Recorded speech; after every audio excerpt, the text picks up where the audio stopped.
চন্ডিকা হাথুরু সিংহের সঙ্গে মাহমুদুল্লাহ রিয়াদের দূরত্বটা বেশ পুরনো। বলা হয় হাথুরু সিংহের চাওয়াতেই জাতীয় দল থেকে বাদ পড়েছিলেন রিয়াদ। তবে হাথুরু সিংহের সঙ্গে মাহমুদুল্লাহর দূরত্বটা এখনো রয়ে গেছে। সবশেষ যেটা সামনে এলো বাংলাদেশ দলের বিশ্বকাপ ফটো সেশনে আগেই এসে বসেছিলেন রিয়াদ। তার পাশের চেয়ারে বসা ছিল মুস্তাফিজুর রহমান। এরপর সম্ভবত শাহরিয়ার নাফিজ এসে মুস্তাফিজকে বললেন পাশের চেয়ারে বসতে। ওই চেয়ারে কোচ হাথুরু সিংহে বসবে।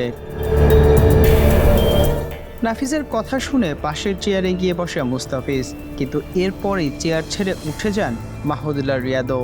এবার মাহমুদুল্লাহ মুস্তাফিজকে পাঠান কোচ হাথুরু সিংহের পাশের চেয়ারে, আর তিনি বসেন মুস্তাফিজের চেয়ারে। শুধু দূরে গিয়ে বসাই নয়, এরপর মাহমুদুল্লাহর চেহারায় দেখা যায় স্পষ্ট বিরক্তের ছাপ।